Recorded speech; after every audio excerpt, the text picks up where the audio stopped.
Okay, guys, Ecclesiastes 9. I keep wanting to say Ephesians all the time. Anyway, so to recap last chapter, we see that the separation, because all men are evil, all things are vanity. What separates all that is the fear of God. He who has the fear of God does well. He who believes does well. And we're seeing a very clear understanding coming from him in all this that he's saying, all this poetic verse that he's using, that nothing does you any good except fear of God, believing in God. And that's what delineates between the evil men, because every man's evil. None are good, no, not one.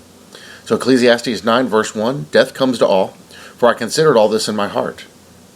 He must have had a lot of time on his hands, so that I could declare it all, that the righteous and the wise and their works are in the hand of God. People know neither love nor hatred by anything they see before them. All things come alike to all. One event happens to the righteous and the wicked, rains on the just and the unjust, to the good, the clean, and the unclean, to him who sacrifices and him who does not sacrifice. As is the good, so is the sinner. He who takes an oath, as he who fears an oath. So now he's making the direct comparison between the two. This is an evil in all that is done under the sun. That one thing happens to all. Truly, the hearts of the sons of men are full of evil. Madness is in their hearts while they live, and after they go to the dead. But for him who is joined to all the living, there is hope. For a living dog is better than a dead lion. For the living know that they will die, but the dead know nothing, and they have no reward, no more reward, for the money of them is forgotten. Also their love, their hatred, their envy have now perished. Nevermore will they have nevermore will they have a share in anything done under the sun. So here again he's making that delineation between all men. Those who are good and righteous because of God. He says that up here. Where's it at?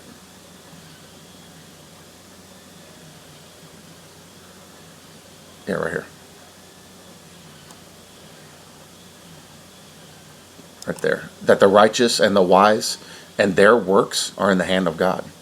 Now, we take that understanding and we come forward to what we have now in Jesus. What do we have? Same thing. We don't force the works and we don't do the works. God does the works through us. Christ does the works.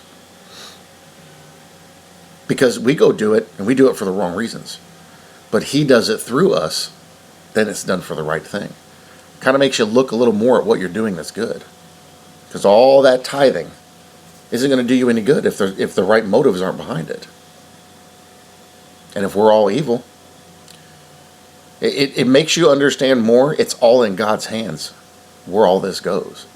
It makes you understand more that it's not according to what you think. It's not according to what you believe. It's not according to what you deem right.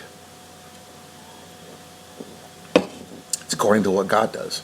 And when you cross that threshold into faith and have that salvation, that gift of salvation, he's the one that's doing the works, not us. And Solomon is coming to that understanding. Because back under the law, it was all about works. But I think he's starting to realize it's not. It's something totally different. Enjoy life with the one you love. Go eat your bread with joy and drink your wine with a merry heart, for God has already accepted your works. Wow.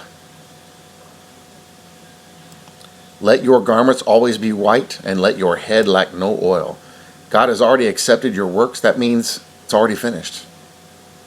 A couple of people, because I made a statement in a video, God already knows what you're going to do wrong. He's already seen it. He's already aware of it. And a couple of people commented and said, a huge weight lifted off me when you said that. Because at that moment I understood that I'm not going to make a mistake to cause myself to be unsaved. I'm not going to make enough mistakes to separate myself from God. It's not according to my power or ability. It's according to His. And He keeps me.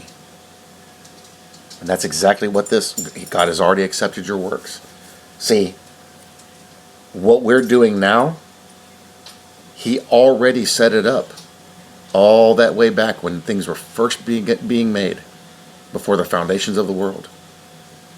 All this stuff, everything that we're doing was already taken care of all that time back. All they're doing is traveling along the timeline. Technically, and this will blow a bunch of people's mind, I don't share this very often. Technically, when you look at this, everything has already been accomplished and everything has already been done. You should sit and you should enjoy your life, enjoy what you've been given, be happy, don't worry about things, because He's already dealt with it. We've already lived this life. This concept is going to blow people's minds. We've already lived this life. It's already finished. From God's perspective. We're still living in it. Just like I told you here a couple days ago, when you believe, so God is looking at the situation, when you believe, sealing of the Holy Spirit, now you're saved. Sanctification and justification, just like that, instant. But yet we're here and we're working through it. It's already been done. But according to our perspective, we're working our way through it. We're living a life in the development of sanctification and justification. To God, it's already been done. It's done, finished, that's it. Because He's beginning and end. Same thing applies here. And I think Solomon has dawned on Solomon. For God has already accepted your works. So enjoy your life. He says, go eat your bread with joy and drink your wine with a merry heart. For God has already accepted your works. It's already been taken care of. It's already been done. This is a radical concept. This is way, way up there. Spiritual understanding. Not that I'm glorifying myself, but this is something that was shown to me a long time ago.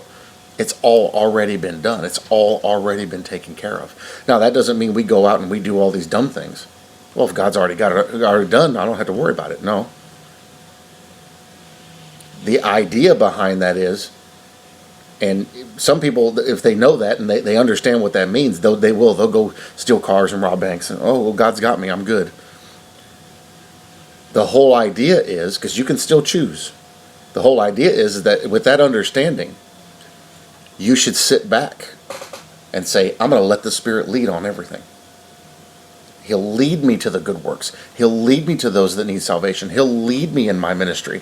I'm not going to force it or push it anymore because I'm trying to do the work. He's already done it. All I got to do is follow along the timeline until I get there. When we get up there, you'll understand all this. That's a hard concept to understand. Some people understand it. Paul Woodward, he understands that. It's all already been done. Everything's been finished. It's already taken place. So we don't have anything to worry about. Once saved, always saved, proved again. Ironically, in the book of Ecclesiastes. Interestingly, in the book of Ecclesiastes, my eyes are so irritated that,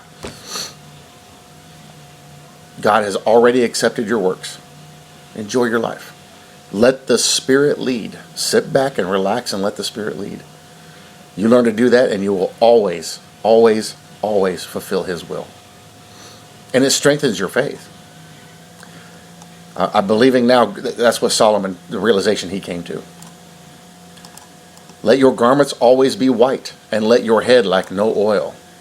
Live joyfully with a wife whom you love all the days of your vain life, which He has given you under the sun, all your days of vanity, for that is your portion in life and in the labor which you perform under the sun.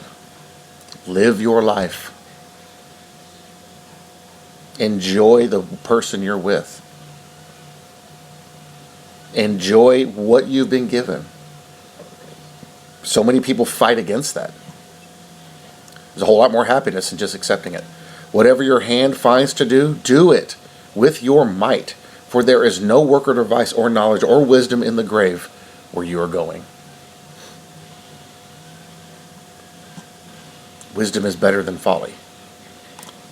Verse 11, I returned and saw under the sun that the race is not to the swift.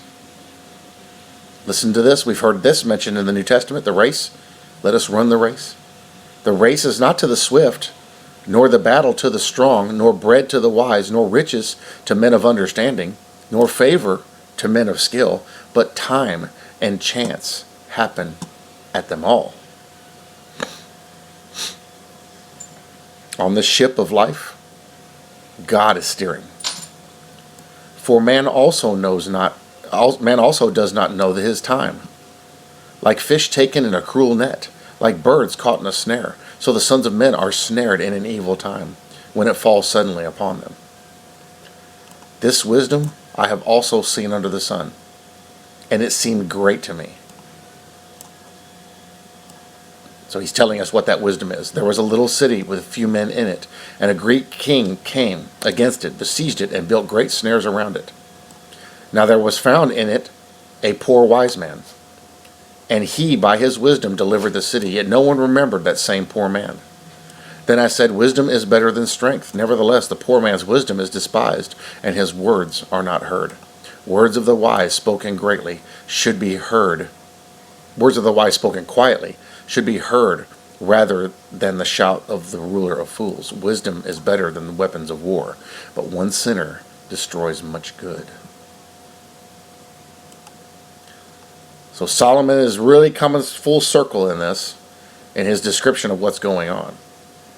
He said, guys, God's already got everything squared away for us. He's already got everything under control. Live the life you've been given. Understand where God is working in there, and those are the things you go to. Like the apostle said, find what is good, what is praiseworthy, what is notable, what is beautiful, what is righteous. Meditate on those things. But be happy with what you have. Live that life. It rains on the just and the unjust. Solomon's realized everything that I have is vanity. It's worthless. It serves me no purpose. But one thing that's better than the other is, one, in the last chapter, fear of God, and two, wisdom. But even the wisdom does no good. It's good for the day, but then after that, nobody remembers, just like he says here. Nobody remembers the wise man. Nobody remembers wisdom. People get a little bit and they take off. And this guy's forgotten. The guy, all the prophets, every prophet, go read how they lived their lives. They didn't live in the city. They didn't live in the palaces. They lived out by themselves. They were only called on when somebody wanted to know something. Otherwise, they didn't care. If they would have listened to them, men, the world would be a completely different place right now. But it didn't work that way, did it? They were always trying to kill the prophets because they didn't like what they had to say. Solomon seeing all this stuff unfold. He was given such a clear inner view of all these things. It's breaking him. And we're seeing that unfold here in Ecclesiastes. So when we look at this and we read all this and we apply it to our lives now, me mowing my grass is a waste.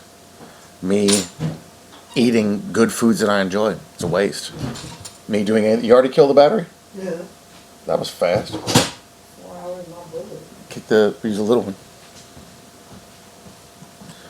So it's, any of the things that me working on vehicles, me going and helping others, it's all vanity. It's all vanity because once it's done, nobody remembers it. All the work that I did at my church, nobody remembers what I've done.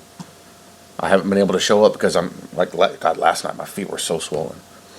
But by the time Sunday comes, I'm having a hard time even walking. And plus I've been babysitting and I've been tied up, so I haven't had time to go. I don't get no phone calls. Nobody remembers. All the work that I did, it's all vanity. It's all a waste of time. So what I do is I do those things because I enjoy doing good for others. And I know that it's a blessing to them to do those things. And when it's time to move on, I move on. And I don't worry about those things. And I don't worry about the credit. I don't worry about getting any praise. I'm just here to help. And I'm here to do my thing, and then I'm going to go. And I leave it alone. And Solomon, I think, is realizing that same thing. So what happens here when you come to these realizations is it helps you realize that none of that stuff means anything. None of that stuff has any meaning or power. It doesn't change anything. We let it bother us, and it doesn't have to bother us, because God's got it under control. No matter what, this wise man here, even though the people around him that he helped, that he saved, didn't remember him, God will remember him. That's where that fear of God comes in handy. So that was chapter 9, and it's getting interesting. It's getting interesting, and it's unfolding. We got some commentary coming up too. Yeah, we got some commentary coming up. It's unfolding really, really interesting. We're seeing some really interesting things. So I'm interested to see how the next 3 chapters go. If it works out right, I may knock out all 3 chapters, chapter 10, 11, 12 tomorrow, and set them to post throughout the day. Remember, you guys, all this stuff is going in playlists, so you can go find it in the playlist. You don't have to watch it right away. But I'm getting that sense of urgency that this stuff needs to get knocked out and get done. I need to hurry up and get these things finished. So I'm probably going to be pumping out a lot of videos, but everything that I do that's outside of morning and evening prayer, I'm going to put it all into playlists. That way it's easy for you to find and get back to, so you don't have to worry about trying to keep up with all my videos. You'll always be able to go to a playlist and find them. All right. So, and I may even do a video showing all my playlists one day. In fact, I think I'll do that in the next video. That way everybody's aware. Okay. Love you guys. Stick with me. I think the next 3 chapters are really going to bring this home for us. See you guys in the next one.